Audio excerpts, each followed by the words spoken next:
9:35, office 10টায়। 15 minute পর্যন্ত ছাড় আছে।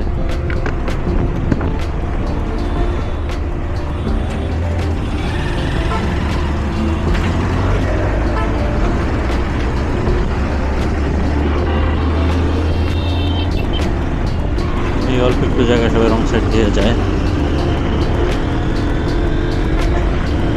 মনে হয় সর্বোচ্চ 1 মিনিট রাস্তা, জাস্ট ইউ টার্নটা। জ্যাম থাকলে ভিন্ন হিসাব, জ্যাম থাকলে আমিও তো একবার রং সাইড দিয়ে গেছি, কিন্তু এমনি নর্মাল সময় এইটুক আসলে ঘুরে গেলে কি ক্ষতি বা কি এমন লস জানি না।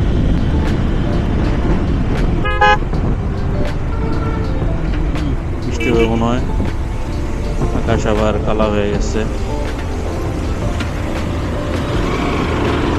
পজ করি ক্যামেরা।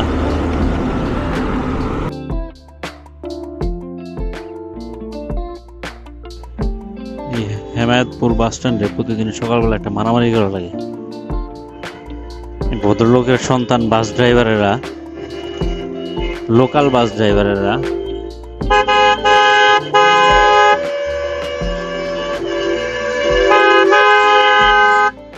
বাম পাশে না ঢুকে তারা ডান পাশে কোনায় দাঁড়ায় থাকে। লোকাল বাস মূলত যে বাম সাইডের লেন দিয়ে যাওয়ার কথা, কিন্তু এই ভদ্রলোকের সন্তানেরা বামে না যায়, যে ডান পাশে দাঁড়া দাঁড়া যাত্রী উঠাইতেছে, নামাইতেছে, একটু খুশ গল্প করতেছে। পিছনে যে ওর জন্য বিশাল বড় জ্যাম লেগে আছে, এটা নিয়ে ওর কোনো মাথা ব্যথা কোনো কিচ্ছু নাই। আর আসলে মনেই করে না যে আর মানুষের দেরি হইলে আমার। সামনে আরো কতগুলো আছে, ওই যে মানে এই মোড়ে দাঁড়ায় তাও একটা কথা, ওই যে দাঁড়ায় রয়েছে।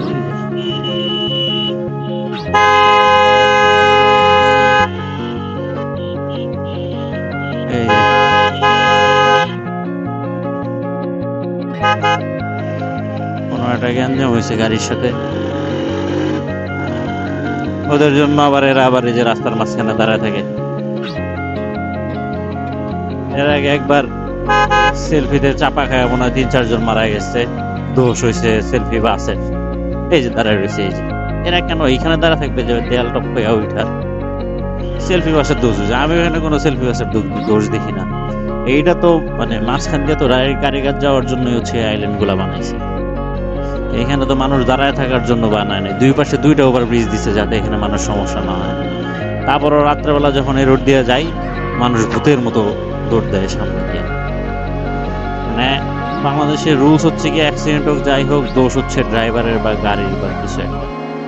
কিন্তু মানুষের যে দোষ আছে বা মানুষের যে দোষ থাকতে পারে, এটা নিয়ে আসলে কারো কোনো চিন্তাও নাই।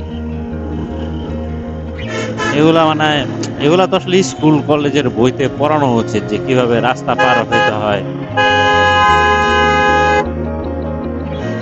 চাপটা দিল কি, পাশে মনে হয় অটো ছিল, এই যে চাপটা দিল, এটা কিন্তু বাস ড্রাইভারের কোনো দোষ নাই। ওর বাম পাশে অটো ছিল, অটোর ইয়ে করার পরেও যখন খেয়াল করছে তখন ঠিকই ব্রেক করে চাপাইছে। আর আমি যদি এখানে চিল্লাই চাপাইলে গেল, ওটা আসলে কোনো সলিউশন না। তো মানুষ করে কি হুদাই চিল্লায়। লক্ষণ ভালো না, আকাশ কালো হয়ে আসিতেছে, যে কোনো সময় নামতে পারে আকাশ থেকে ঢল। এই যে নবাবের ছেলেরা, জমিদারের ছেলেরা রং সাইড দিয়ে আসে মেইন রোড দিয়ে।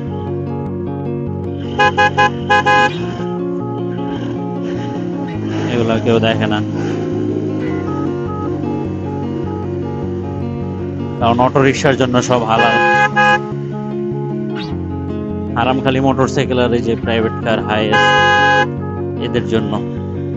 বাসের জন্য হালাল, কিন্তু ট্রাকের জন্য হারাম। কারণ বাসগুলা বড় ধরনের সালামি দেয়, সম্মানী দেয়, ট্রাকওয়ালারা মনে হয় দেয় না। ট্রাকের জন্য হারাম। আর অটোরা তো অটোই। এই যে বাসের ফিটনেস, বাসের কালা ধোয়া বের হইতেই আছে, মনে হয় যে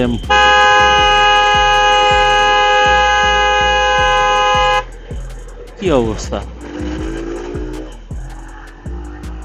চাপেও না, চাপ যাইতেও দেয় না, কচ্ছপ গতিতে স্লো মোশনে ঘুমাইতে ঘুমাইতে একটু একটু করে পাশাপাশি আগাইতে থাকে, মনে হয় যে গল্প করতেছে দুইজন।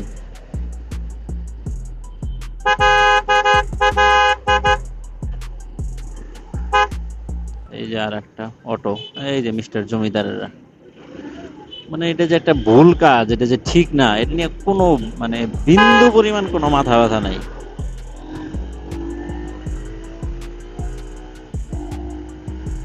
এটাই রুলস।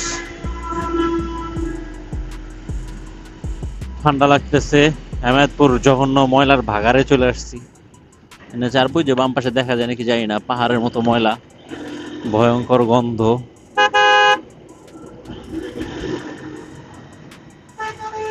ধোয়ার গন্ধে এলাকার মানুষ থাকে কেমনে? আসলে থাকতে থাকতে গন্ধ তো অভ্যস্ত হয়ে গেছে, এরা আসলে আমারই কোনো ডিল না। এই যে ময়লা নিয়ে যেতেছে, বমি আসতেছে আমার, কি ভয়ঙ্কর গন্ধ। GM 97 98, করলাটা ভালো টানতেছে। হাই করলা ভাজি,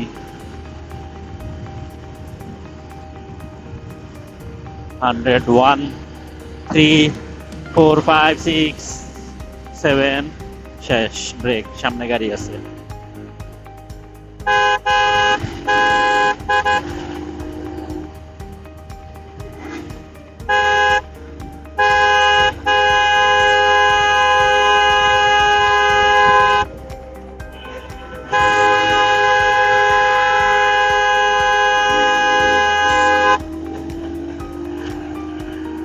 বের হয়ে গেছি কোনো রকমে।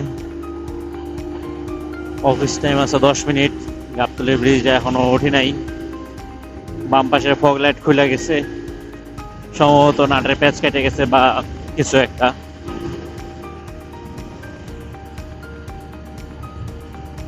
হান্ড্রেড 3 4 7 8, রাস্তা ভিজা 9।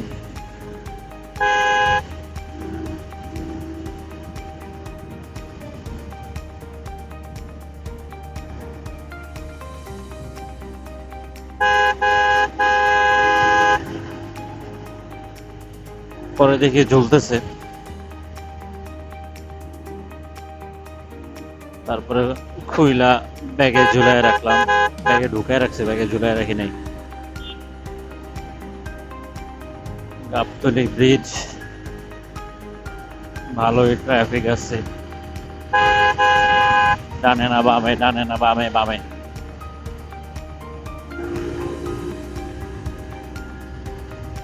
ক্যামেরার একটু নিচে নামায় দেই, মিটার দেখতে সুবিধা হবে। 878, বামে কাদা, ডানে ক্লিয়ার। এই ঢালেই স্পিডটা খায়া দেয় আর কি, যদি কেউ থাকে। 3 4 9 10 12 13,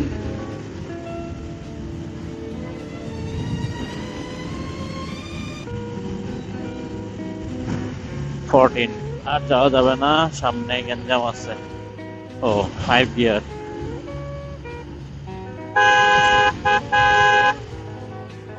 ব্রেক, হর্ন চেঞ্জ, ক্যামেরা উঠায় দেই। আর স্পিড উঠবে না, যা উঠছে এখানে।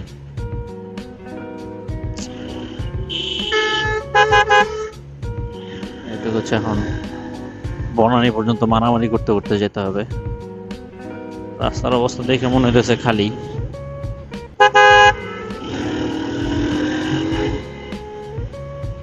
না, খালি ছিল এই পর্যন্তই। এখান থেকে আবার জ্যাম, গাবতলীর জ্যাম।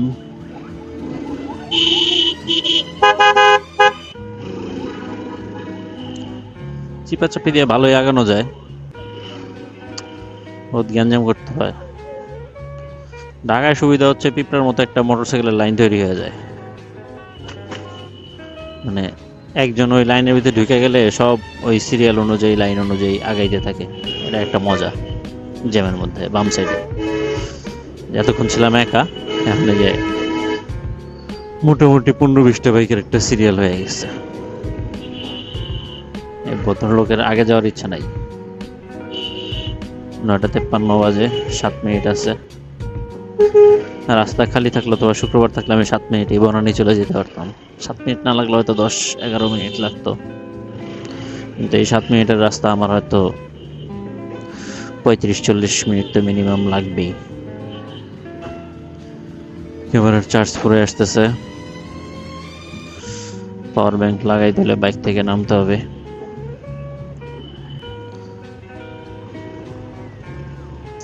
আর ডকে চার্জ দিলে সামনে ক্যামেরা লাগাইতে হবে। বুঝতেছি না কোনটা করব। আর ভিডিও শেষ করতে চাইলে তো এখানেই শেষ। মাজার রোডের কাছে আসছি, খুব বেশি বাকি নেই।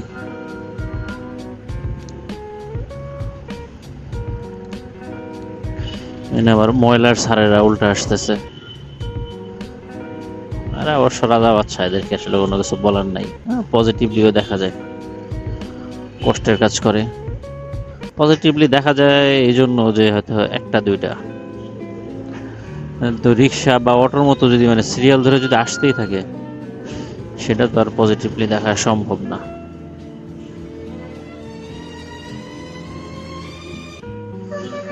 নাবিল সম্ভবত বাংলাদেশের সবচেয়ে লম্বা এসি বাস।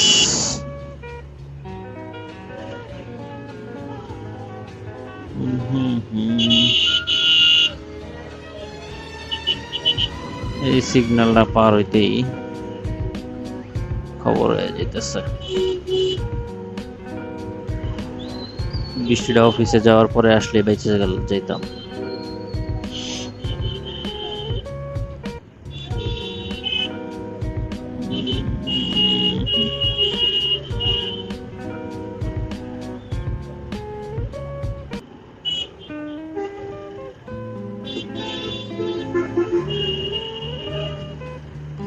তেল বা গ্যাসের সিরিয়াল মনে হয়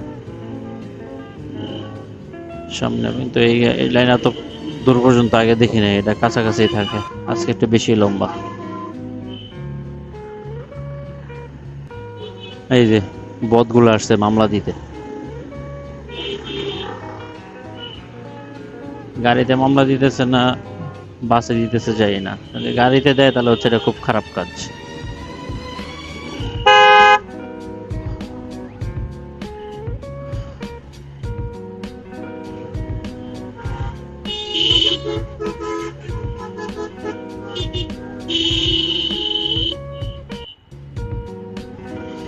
সিএনজি তো মনে হয় গ্যাস শেষ।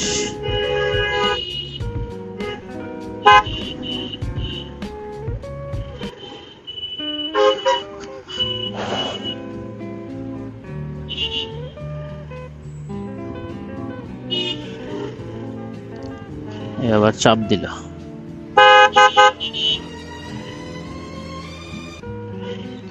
অটোওয়ালা আবার মাথা ঢুকে দিতেছে। করলা ফিল্ডার হাইব্রিড না।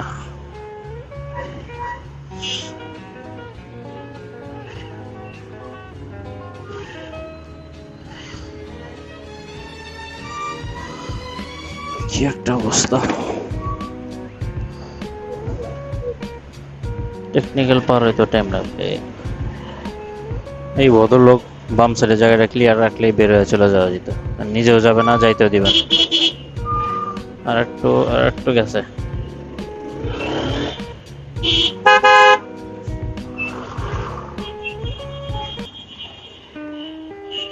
ভালোই দূর। এরা মনে হয় সবাই গ্যাস নিতে দাঁড়াইছে।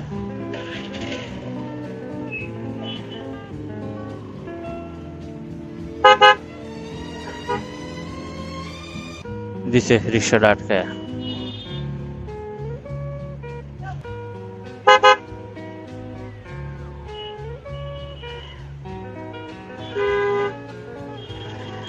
ভালো মতোই আটকাইছে। কারণ আবার একটু ঢুকবে, ডাইনেও যাবে না বামেও যাবে না।